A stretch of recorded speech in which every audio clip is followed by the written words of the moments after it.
Hello and welcome to Raising Consciousness Now. I'm your host, Veronica Tracy Smith, and today we have John Freeman, who is a Raising Consciousness Now member, and he is also the author of The Science of Possibility, Patterns of Connected Consciousness. And you're going to talk a little bit about your book today, John, and also some other parts of raising consciousness on the planet. And yeah, thank you so much for being here today. It's an absolute pleasure.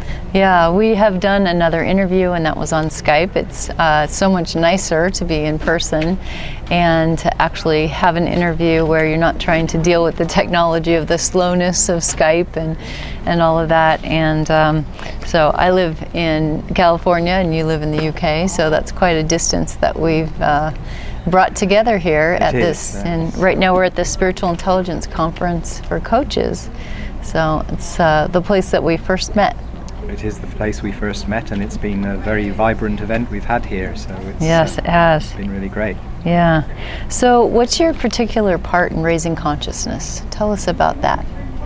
I think the core of it for me is that my perception is that we are going through a shift in how we see reality. It's not the first time that that's happened on the planet, but there's a particular quality to the shift that's taking place now. And what I'm interested in and what the book is about is articulating what actually is the reality, what's the nature of human beings, what have we not yet seen about who we are, and what difference could that make to how we live and how we approach the whole nature of consciousness. Yeah, okay. And how does that show up? Tell me more about how that shows up, and what do you and what do we do to help that happen? Okay. There are a couple of historical contexts that have happened over the past several hundred years which have framed our reality, particularly around religion and a certain perception of what God is and what divinity is, and that's influenced how everybody looks at the world and how they think of themselves as conscious beings and what their relationship is with something that's beyond them.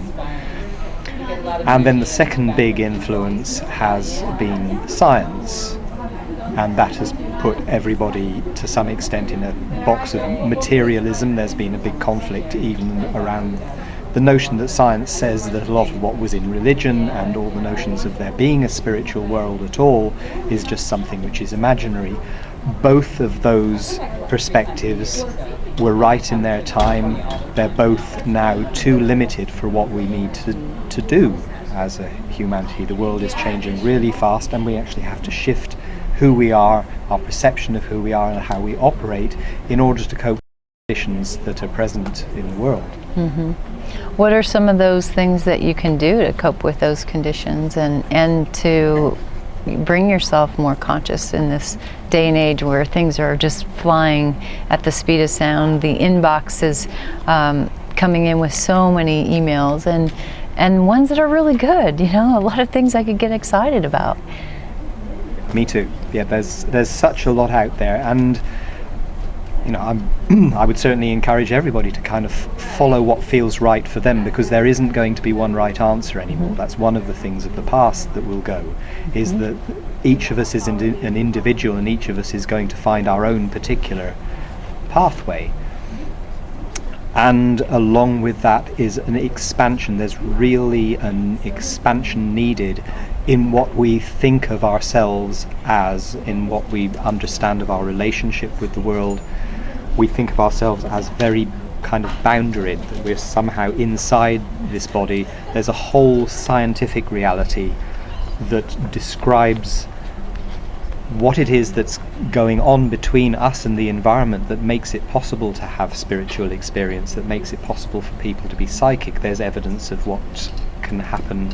There's really strong, hard evidence of psychokinesis, that people can actually move objects with their mind, and that there's a new place of being that comes with this. A lot of the people who've been working with consciousness for a while have taken on part of what's necessary in that realm, and it's generally up here. It's kind of as you think, so will you be.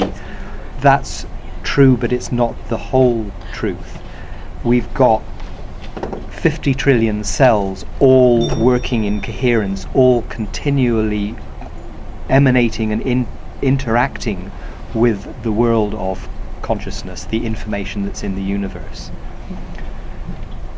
That is boundaryless. We actually have an impact all of the time, but it comes from our being. It comes from us cellularly and not just from our thoughts. And when we start to engage with what's possible from that place, we have a much greater impact. Right. So how do I engage with that? There's a lot of answers to that. Getting into the being is a lot of the things that many people are already doing, which might be meditation practice, they might be kind of various forms of working with the physical body so as to be more alive.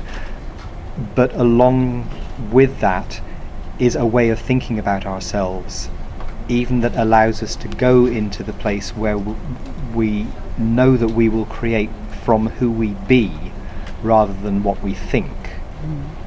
And so the being becomes the doing in the world. That is what the ground of our creativity is going to be, and that's where we will solve our problems from. So raising our consciousness is really about being in our bodies, being more present in our world and our life, with our family, with our friends in this moment, being here with you and not as concerned about all the questions to ask you. I'm actually more in the moment with you. So is that what you're talking about? It is all of that plus the extra element of engaging with that from the place of knowing that who we be actually influences in ways that we aren't used to thinking that it influences.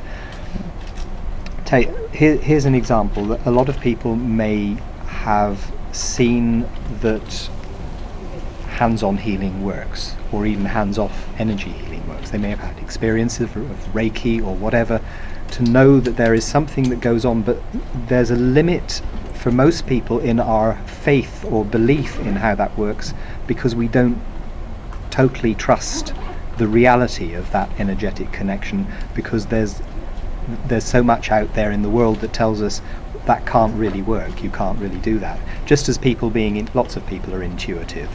They know more than they allow themselves to know, and they live a lot in doubt. We all live a lot in doubt when we aren't able to give ourselves the freedom and the confidence to say, oh yes, this is real, this is a part of reality, there is a non-material reality that is here, that we're all engaged with. We can live with that actively. So all the things that you said, yes, all of that is true, and that's the kind of ground of doing it. And then there is the space with which we engage our being knowingly. Okay. So being fully present here with you, and at the same time knowing that there's a greater experience going on presently, but that's also emanating out. Do I have that right? Yes. And being activated from that knowing. Yes, I mean it's emanating out, and we're receiving information all the time. Right. We're connected into the ground being of the cosmos. Right. All the information that the universe knows about itself is present and available to us in the field. Right. And we actually have kind of electrons in every part of our body, which are 1 minute physical and 1 minute energy, and they're going in and out of that ground field of information. And bringing the information back to us, or taking what we project out from us into the world. That is a continuous interaction that we're completely unaware of.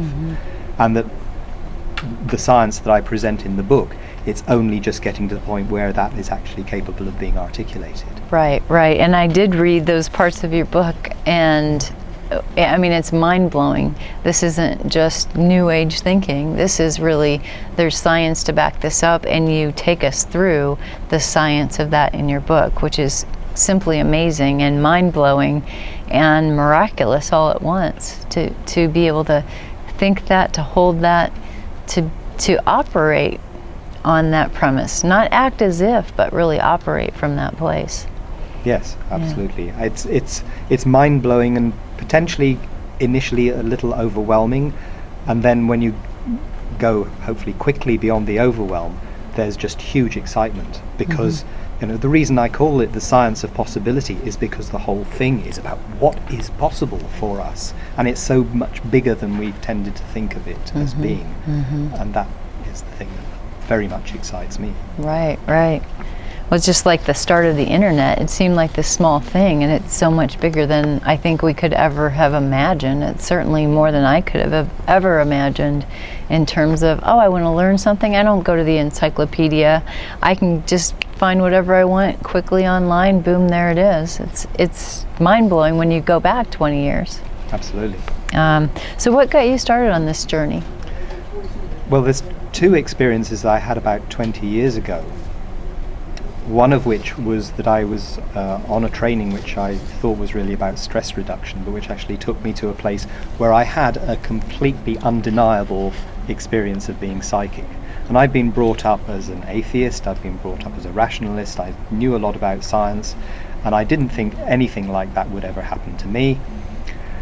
And when it happened, the big realization was, okay, it's not that science is wrong, but it's missing something, because it says that what I've experienced couldn't happen, and I know for total sure, with no question, it did just happen. So what has to change to expand science to where it can take that on? A little while after that, I was involved with people who were in the same kind of movement that training came in, and I was on a course which was teaching hands-on healing. It was around the time when the AIDS epidemic was just kind of coming to the fore, and a couple of the gay men in the group said, we want to form a group to use hands-on healing to work, and those particular techniques to work with those who are around us that we can see are already potentially dying. The first client that we had as a group, excuse me, the first client we had, at the point where the group engaged with him, this is a man of 6'2". He was down to 100 pounds in weight. He had had the priest called by his family to administer the last rites. He was no longer capable of objecting to that decision, which he would have done had he been conscious. We had 3 people going in 3 times a day. After the first week, he started to be conscious again. After a couple of weeks, he was capable of getting up and walking to the bathroom. After 4 weeks of that whole regime, he left hospital, and his T-cell count was normal, and he'd been pronounced by the hospital they couldn't find a trace of HIV anymore. Oh my gosh, unbelievable. Well, it is. I mean, it is, it's still kind of jaw-dropping even to tell that story, because it just says so much about what is the nature of the engagement potentially between the healer and the healed. What's the nature of the reality which makes such a thing possible? What's the nature of the connectivity that exists? What's the nature of what flows when you are conducting that healing process that changes the whole field of what a body knows about itself? That was completely transformational for me, and really it was the beginning of a 20-year journey, both in how do we do more of this practically, and in the construction of the science that it would explain it. Mm-hmm. So that set you on quite the path at that moment in your time in life. Very much so. And it seems that's been quite the contributor to your book as well. It's very much the source of the book. All the questions that were raised then are the ones that it took me all that time really to come up with the answers that would satisfy me, and the evidence that would support those answers. I wanted to write a book that was not just. It's easy to tell stories like that in the sense that anecdotes sound wonderful, but if you want to write about science, you actually have to get underneath that to the real evidence base.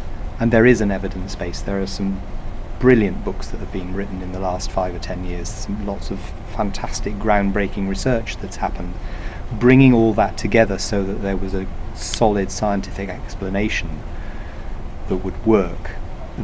that I would feel confident to stand on and to put in front of people and say, look, it's there, and it runs through biology, and it runs through physics, and it runs through how people report the shamanistic experience, and it runs through alternative medicine, and I can produce all the strands of that and weave them together in a way that it all makes sense and is coherent.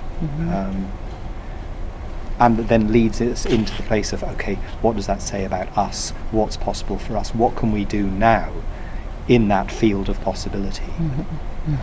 Wow. So with the field of possibility, what do you think is the next step in the journey of consciousness?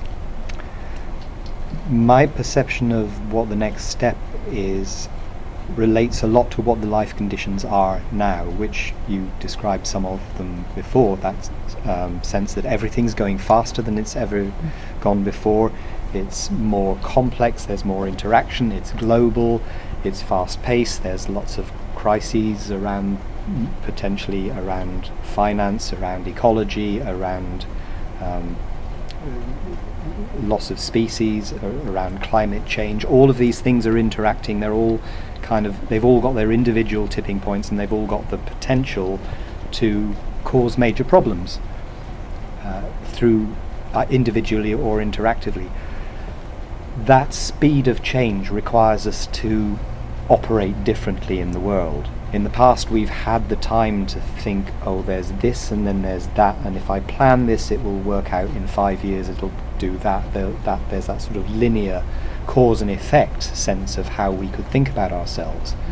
What we have to be in now is much more immediate. We can't take yesterday's answers because the conditions have already changed, so we've got to come out of the old answers into a continuous state of questioning.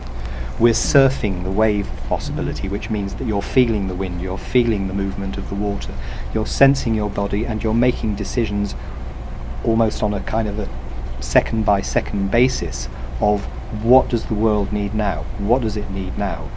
What's next for me? What's next for us? That's a big and exciting shift in consciousness. It's actually very liberating. It gives us a lot of freedom. It means that the possibilities are almost endless. And it's scary as hell for a lot of people as well, I'm sure, to think about the stability being taken away. Absolutely. If you and think it's exciting. I mean, it's both. Security depends on having a set of rules. When the rules have actually become outdated, and they will be outdated even if you write them today, they'll be outdated again tomorrow. If you think that your security rests in that, yes, it's quite a big shift to make, but it is certainly possible to make it, and it's exciting to make it, and it's liberating to know that we can surf the wave, and even if we fall off the board, you can get up you can get on the board again and get on the wave again, and you can carry on. We can lose the sense of everything being very critical, that we have to get it right, and we have to get it right, and we have to get it right. We can live with our mistakes, we can adjust in the moment, we can live life like a dance, is another image that I would use, rather than like robotic set of rules that we have to follow, or a thing that says that there was a plan that somebody made for us that we have to follow. I have a sneaking suspicion that we're probably doing that more than we realize in our life, that because of the speed of life, really. I think, my guess is, and you can correct me if I'm wrong, but I think that we're really doing that more than we realize. And so maybe that shift, as things continue to speed up, maybe we'll be making that shift easier than we think. Because I know our audience might be out there saying, gosh, that sounds pretty scary and overwhelming. And at the same time, I kind of want to say, well, you're probably doing a little more than you realize you're probably doing. I think that's absolutely right. And there's an expression, the greatest fear is the fear itself. That we are doing that because we've had to. We're all kind of scrambling to keep up. And what's making that uncomfortable is just the fact that we're not used to it, and we think that it's not okay to be living like that, when actually it is absolutely the way we need to live. And if we just let go and go into it and drop the notion that it's scary, it wouldn't be scary anymore. I mean, it really is it's almost a trick of the mind just to say, oh, this is okay. We can live in this sense of freedom. There's a lot in the background of this, if you've come through religion, or we've all been brought up by parents who kind of taught us about right and wrong. So if you've got a mindset that's kind of continually in this sense of judgment of ourselves, of are we doing it right, then you can get kind of tight around that. If you let go of the right and wrong and go into the trust of the body wisdom, the knowing, and that even if something doesn't work, which you could use as a kind of alternative to wrong, even if it doesn't work, well, that's all right, we'll see what didn't work and we'll fix it, and we just do that dynamically. So it's easy, actually, when you give yourself the freedom to do that. It's easy. Right. One way I've started to think about obstacles in my life is, or when I fail, is that it's a roadblock. And if I keep trying to cram through the roadblock, I'm going to really hurt my car or my head or whatever I'm trying to go through. But really looking, what are my alternatives? What are my ways around the obstacles? And it's like, man, I can go around to the left, to the right, over it, and just having, and I work with my clients in that way. Okay, so let's plan what the obstacles are probably going to be, and how can you work around those obstacles? What are some options around that? And it's essentially what you're talking about. That's the dance. That's the shifting. And that's working with what is and with the possibility at the same time. Exactly, yes. And it's about going into that space where if you don't think you're looking for certainty, you can actually live in the question. So the question of, well, do I or whatever, that just becomes a freedom that you start to invite in the solutions. And remembering that if we have that engagement with the universe where all the information is available to us, lots of people have a sense of synchronicities being possible, and that when we get into the flow, that we will bring to ourselves the resources that we need. We sort of know that that's possible, we just have a slight unease about how do I really do that. The living in the question is actually where that begins to take place. When you go into the being of it, then you find your way into the flow. And I think that's really, it's something I've learned from you, and it's also something that I've really experimented with a lot in the last 9 months or so, is living in the question. And what does that mean for me? So if you're watching this today, you might experiment with what that is. What does it mean to live in the question? And start with small things. What does it mean to live in the question about a difficulty you're having at work or with your child or with your spouse? And just see what answers come. And again, it's about living in your own wisdom, and instead of kind of looking for the answers outside of yourself. Because when you're living in the question, who are you asking? I can call you up, Skype with you. John, what do you think about this? But living in the question is actually living in my own wisdom and having the discernment within inside myself and finding what's right for me and flowing with what's right for me. Absolutely. And alongside that, it's the relationship with the universe itself. So beautiful. Finding the place where the questions are open-ended, like what would it take for me to be able to, whatever the thing is you want to do, so that you allow the wisdom of the universe or the wisdom of your own higher self to come to you from wherever it is. You create a space. There's a tendency for us to think when we ask questions that we have to make them very specific. Actually, open-ended questions are an invitation to the universe, an invitation to consciousness. Yes. And that's a place of empowerment. So don't ask yes/no questions, answers that are in yes and no form. So what are the shifts that we'll be called to make? Any additional shifts that you're seeing? I think that's probably mostly covered by what I've said. I think it's just continually engaging with the trust of what it takes to live in a non-linear way, what it takes to live in the question, that we just engage more and more with that openness of ourselves and with the faith in who we are as bodies. Miracles on legs. What does it take to have 50 trillion cells that are coordinated all the time? There are so many things in the body we take for granted. Well, if we were to have that same sense of confidence in our relationship with the universe that we do about the fact that our body will self-regulate in 100 ways, or that it will, since we started talking, there are several 100,000 skin cells that have replaced themselves in each of our bodies. That's happening all the time. That kind of miraculous level of existence that we take for granted, that's also possible in our relationship with the wider universe and our whole way of life. Right. And I like to think about all those new cells, I'm feeding them by living in the question, by, having the openness to the possibilities. Because when I'm open to possibilities, I have an energy shift. We're talking about possibility of consciousness, and your eyes are lit up, my eyes are lit up. There's an energy in it. And I think, those cells that I'm shedding during this interview, there's more positive ones, and happier ones in my body now. So it's just kind of, for me, it shifts my perception of the everyday things that I take for granted as well. It's like just little subtle ways, and I can have an impact in my own life and in other people's lives.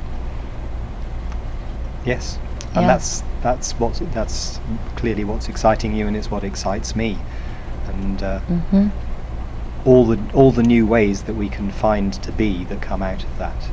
Yeah, what beautiful. A wonderful world. Okay, so you need to read this book, right? Get this book. It's on Lulu. It's on lulu.com. It's Lulu.com. also on Amazon. Okay, it's also on Amazon. The Science of Possibility by John Freeman. Any last words of wisdom that you want to give us? You've given us so much today. I think I'm content with You're what content. I've said. That's a lot to take in. So I want to thank you for being here. I'm so grateful we could do this interview in person instead of on Skype. And thank you so much for your contributions to Raising Consciousness Now as our group, but also on the planet. Thank you, Veronica. It's been a pleasure. Yeah, this is Consciousness Now TV and Raising Consciousness Now.